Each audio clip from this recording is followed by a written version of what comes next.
પાવભાજી પણ 32 બાર ફોર્મ્યુલામાં જ ખાધી હતી. કેલરી કાઉન્ટ માટે હેલ્પફુલ રહે ને આપણું. એક્સરસાઇઝ તો મેં કાલના વિડીયોમાં ડિસ્ક્રિપ્શનમાં નો ઇક્વિપમેન્ટ નો સપ્લિમેન્ટ ઓનલી હોમમેડ પેલી પ્રોટીનનો બાપ કે 32 બાર ફોર્મ્યુલા એટલે શું, એટલે મને એમ થયું કે ચાલો હું જણાવી દઉં. અને તમને જી ખાવું એ છૂટ ખાવાની, પણ તમે આ ફોર્મ્યુલાથી ખાઓ ને મસલ્સ લોસ ના થવા જોઈએ આપણે. એમ ચાલ હું તમને એક લઈ આપીશ ને એવું કંઈ ખાસ લાગશે તો હું વિડીયોમાં પણ તો સવારમાં ઉઠીને બાલ્કનીમાં જઈને સૂર્યોદય જોયો અને ચંદ્ર પણ જોયો. મસ્ત થાળી જેવો હતો અને નીચે આવીને જીરાવાળું પાણી ઉકાળી અને હેતું ગરમ કરીને 2 ગ્લાસ 6 વાગે જીરા પાણી પીધું હતું અને 7:30 થયા એટલે શ્રેતી સ્કૂલે વયો ગયો હતો અને મેં કીધું હવે હું નાસ્તો કરી લઉં. તો રાતે પાઉંભાજી બનાવી હતી એટલે સવારમાં મને એમ થયું ચલો પાઉંભાજીમાં તો મિક્સ સબ્જી હોય તો પાઉંભાજી જ ખાઈ લો, આજે ભલે બ્રેડ ખાવી પડે.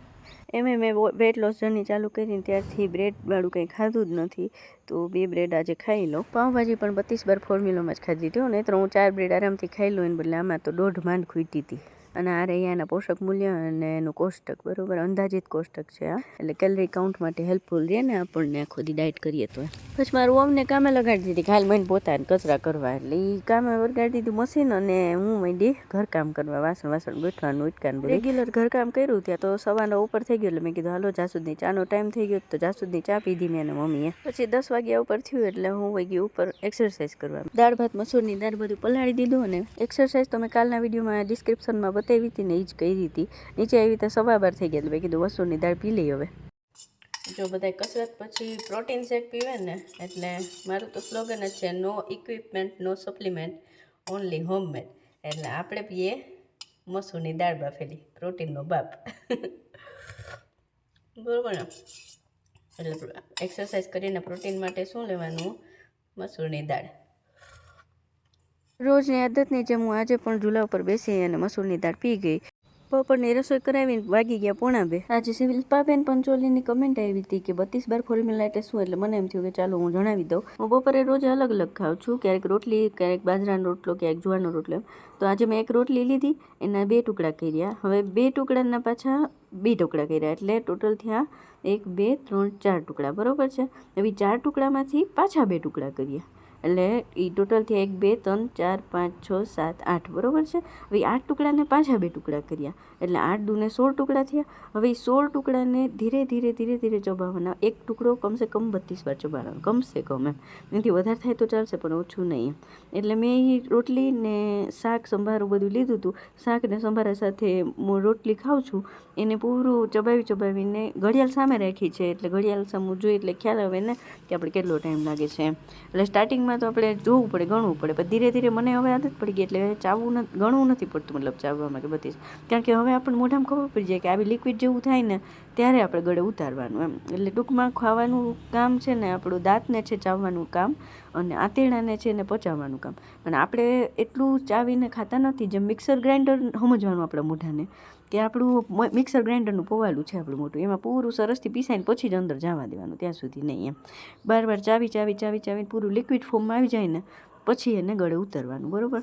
આપણે દાંતનું કામ આંતરડાને નથી દેવાનું એટલે જ બધી બીમારીઓ ઉત્પન્ન થાય છે. સ્વીકારભાઈ એમ કહેતા હતા એટલે મને એ વાતમાં થોડું સાચી વાત લાગી અને મારા દર્શકોએ કમેન્ટ કરી હતી એટલે મેં પણ આ ફોર્મ્યુલા અપનાવ્યો. અને ખરેખર છે ને હું પહેલાં 4 રોટલી ખાઈ જતી અને દાળ ભાતે ખાતી તો પેટ ફૂલ થતું મારું. અને હવે હું 1.5 રોટલી માંડ ખાઈ શકું છું, ભાતે નથી ખાતી. તમને જો હું બતાવીશ હમણાં 1.5 જ રોટલી ખૂટશે મારાથી, જાજુ નહીં ખૂટે. મેં દહીં થાળી આખી બતાવી દઉં છું અને એના પોષક તત્વોય બતાવી દઉં છું.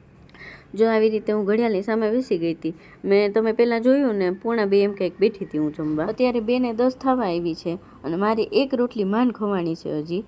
હજી 1 રોટલી આખી પડી છે, એમાંથી અડધી જ ખૂટશે. જો હમણાં તમને આગળથી બતાવું. ફરી પાછી મેં અડધી રોટલી નાના ટુકડા કરી નાખ્યા. આપણે નાના બાળકને કેમ નાના ટુકડા કરીને ખવડાવીએ, ભરતભાઈ તો એમ કે આપણા નખ જેવડા ટુકડા, અંગૂઠાના નખ જેવડા ટુકડા થવા જોઈએ એમ. એ તો એમ કે, પણ હું 1 રોટલીમાંથી મારી રીતે નાના ટુકડા કરું છું અને ખાઉં છું. જો આ અડધી રોટલી છે ને મારાથી ખૂટતી નથી, આ અડધી રોટલી ખૂટશે એટલે 1.5 રોટલી તો માંડ ખૂટે. સોચો હું ક્યાં 4 રોટલીની દાળ ભાત ખાઈ જતી અને ક્યાં હવે અડધી રોટલી જ ખાઉં છું. દહીં દાળી ખૂટાડી દઉં છું. શાક મારાથી આજે થોડુંક વધ્યું છે, નથી ખૂટ્યું. ને સંભારો ખાઈ ગઈ હતી, ડુંગળી પણ ખાઈ ગઈ હતી. જો તમે જોઈ શકો છો કે શાક ને રોટલી બે મારું થોડું વધ્યું છે. અડધી રોટલી વધી છે, 1.5 રોટલી મેં અડધી રોટલી વધી. બોલો એટલું જ ખાઈ શકીએ આપણે, એનાથી જાજુ ખાઈ જ નાખીએ. અને તમને જી ખાવું એ છૂટ ખાવાની, પણ તમે આ ફોર્મ્યુલાથી ખાઓ ને એટલે તમારાથી ખૂટશે જ નહીં કુદરતી રીતે, તમને પેટ ભર્યું ફીલ થઈ જાય. અને સાચું ખાવામાં પ્રોટીન તો લેવાનું જ. એટલે હું દહીં ને દાળ પ્રોટીન સોર્સ તરીકે લીધું છે આજે મેં. અને પ્રોટીનનું કારણ એ કે આપણે એક્સરસાઇઝને આ તે બધું કરીએ ને તો આપણે સ્નાયુને મસલ્સ લોસ ના થવા જોઈએ, આપણે એમ ચરબી જ જાવી જોઈએ. એટલે 2 દિવસથી એક્સરસાઇઝ ચેન્જ કરી છે. પગ બહુ જ દુખતા હતા, બપોર ઘડી ખુઈ ગઈ હતી, રોંઢે 5 વાગ્યા એટલે મેં કીધું હાલો હવે પોપૈયું ખાવું. અને પછી હું કંઈ ખાતી નથી, 5 વાગ્યા 7 વાગ્યાની વચ્ચે જે ખાવ ને એ જ, પછી રાતે કંઈ ખાતી નથી. તો પોપૈયું મેં સુધાર્યું અને પોપૈયું ખાધું હતું.